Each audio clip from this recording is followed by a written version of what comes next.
हम यहाँ कई बार आ चुके हैं, उसने नई नौकरी शुरू कर ली है, मैंने अपनी चाबियां खो दी है, क्या तुमने यह किताब पढ़ी है, वे अभी अभी घर पहुंचे हैं। इन सब में आपको पीछे है दिख रहा है। ये कौन सा टेंस है? ये प्रेजेंट परफेक्ट टेंस है। कौन सा टेंस है? Present perfect tense. Present perfect tense में क्या होता है? वर्ब की थर्ड फॉर्म यूज होती है, हेल्पिंग वर्ब लगती है हैज, हैव, ये लगती है सिंगुलर के साथ। हैज किसके साथ लगता है? सिंगुलर सब्जेक्ट के साथ, और ये लगता है प्लूरल। अब आई के साथ भी आप हैव का यूज करेंगे और यू के साथ भी, ठीक है। तो हम यहां कई बार आ चुके हैं, हम यानी subject we have visited this place many time. हम यहां कई बार आ चुके हैं, we have visited this place many times. उसने नई नौकरी शुरू कर ली है, उसने नई नौकरी शुरू कर ली है। शुरू करने के लिए स्टार्टेड, स्टार्ट की थर्ड फॉर्म स्टार्टेड, क्योंकि हमें वर्ब की कौन सी फॉर्म यूज करनी है? Third form. She has started a new job, मैंने अपनी चाबियां खो दी है। आई हैव, आई के साथ मैंने बताया था हैव आता है, दो आई सिंगुलर होता है लेकिन फिर भी इसके साथ क्या यूज करते हैं? हैव।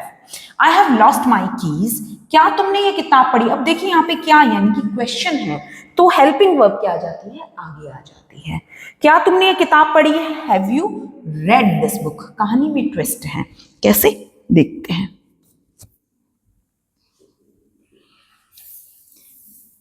देखिए इसे आप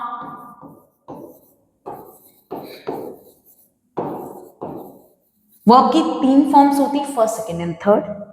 ये फर्स्ट फॉर्म है, ये सेकेंड फॉर्म है और थर्ड फॉर्म। अब आप कहेंगे इसमें क्या बदलाव है? एक जैसी तो है स्पेलिंग, यस। रीड के केस में क्या है? स्पेलिंग एक जैसी ही रहती है लेकिन प्रोनाउंसिएशन चेंज हो जाता है। हम इसको तो पढ़ेंगे रीड, इसको पढ़ेंगे रेड और इसको भी पढ़ेंगे रेड। तो अब यहां पे मैंने क्या तुमने किताब पढ़ी है, have you read this book, नहीं have you read this book. This is third form, क्योंकि हैज हैव के साथ वर्ब की थर्ड फॉर्म लगती है परफेक्ट टेंस में। वे अभी अभी घर पहुंचे हैं, they have just arrived home. Arrive की third form arrive, they have just arrived home. चलिए अब और कुछ सेंटेंसेस देखते हैं।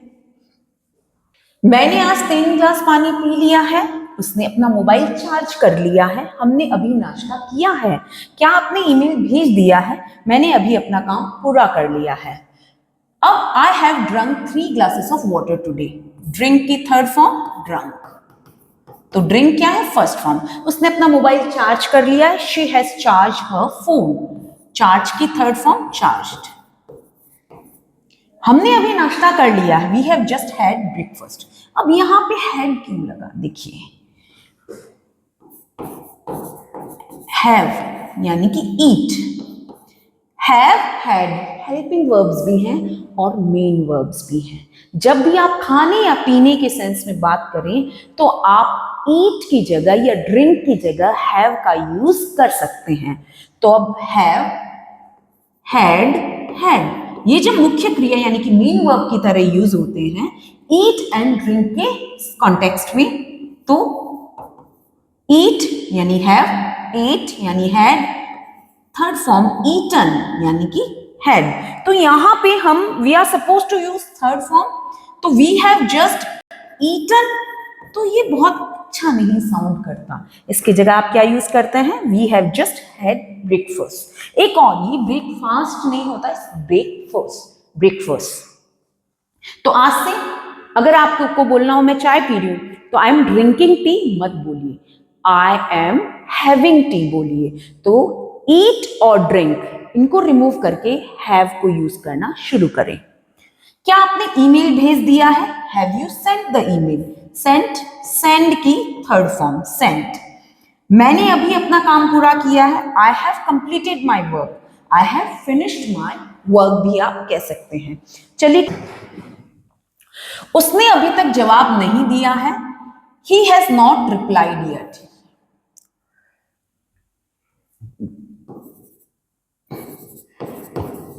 रिप्लाई की थर्ड फॉर्म रिप्लाइड।